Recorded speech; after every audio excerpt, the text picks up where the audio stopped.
Most of the philosophies, most of the religions, including the Western world, says in the constitution of the countries that you should not molest a woman, you should not rape her. If you see in the constitution of America and European countries, it's there, you should not molest a woman, you should not rape her. Islam says the same. But Islam shows you a way how to achieve that state in which people will not molest a woman or rape a woman. Islam has a system of hijab. Normally, the Islamic speakers, they always speak about hijab for the woman.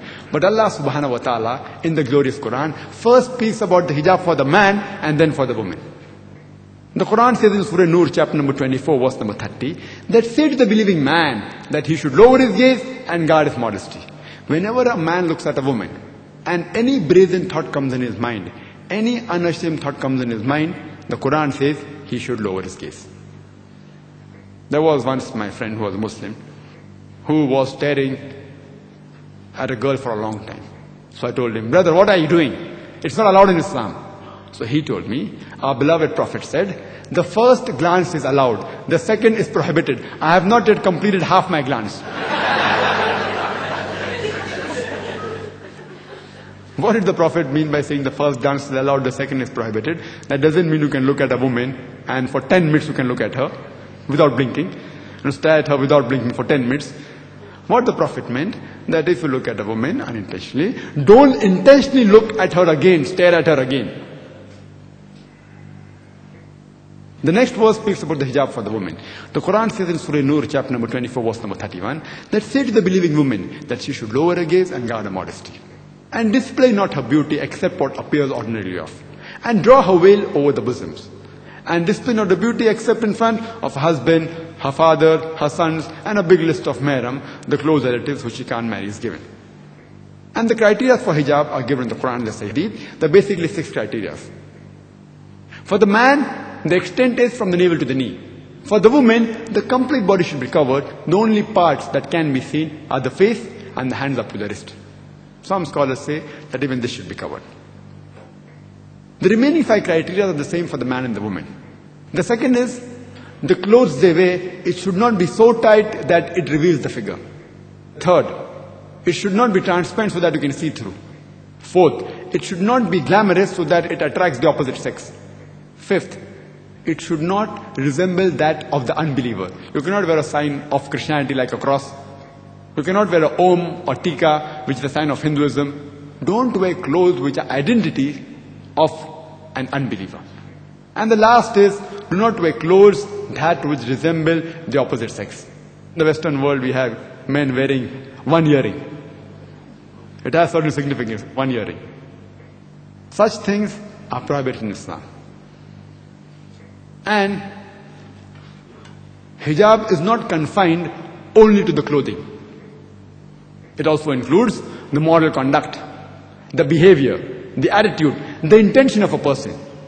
Besides hijab of the clothes, there should be hijab of the eyes, hijab of the mind, hijab of the thought, hijab of the heart.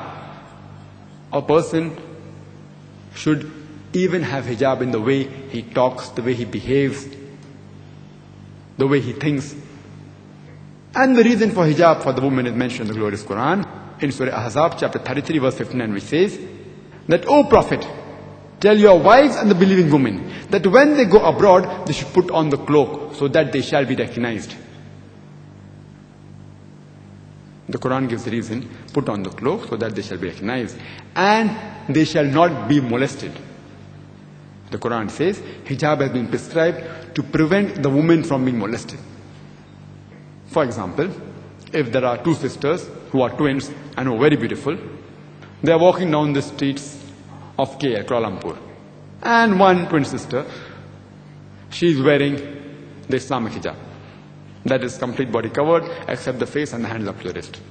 And the other twin sister who is equally beautiful, very beautiful, she is wearing the Western clothes, the skirt or the mini.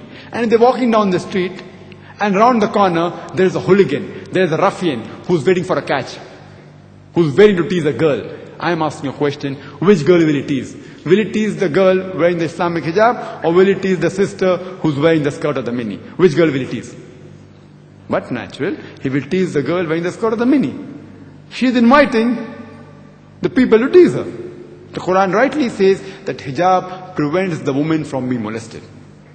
And after this, the glorious Quran says that if any man rapes a woman, capital punishment, death penalty.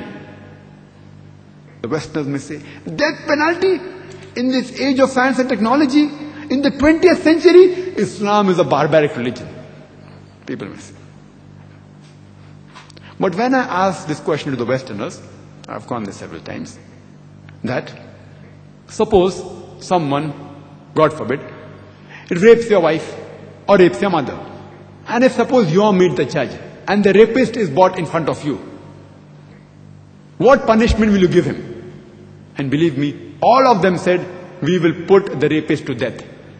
Some went to the extreme of saying, we will torture him to death. So I tell the Westerners, why the double standards? Somebody rapes somebody else's wife, you say, oh, death penalty is a barbaric law. Somebody rapes your wife and your mother, you say you want to put him to death. Why the double standards? Only one person, one Westerner so far, has given me a different answer. You know what he told me? That first, I will give the rapist, if someone rapes my wife, I will first give him 7 years imprisonment. And next time if he rapes my wife again, or he rapes anyone, then I will give death penalty. There are some smart Alex, who give new answers. There are smart Alex. So I told the brother, do you know the statistics of America? They tell us that when a man is convicted for rape, the American government says 7 years rigorous imprisonment. But the statistics tell us that those people who are even convicted and undergo the punishment, after they're let free, 95% of them again commit rape. So I told that Westerner, that American, if you like your wife to be raped again, you are most welcome to give 7 years and then put him to death. I wouldn't like that. I'd put him to death on the first time, irrespective whether he rapes my wife or your wife. If you like your mothers to be raped again and again, you can try that law. And then he got the shock of his life, and I told the statistics. He said, if that is the case, then even I would put him to death the first time. Islam has the solution.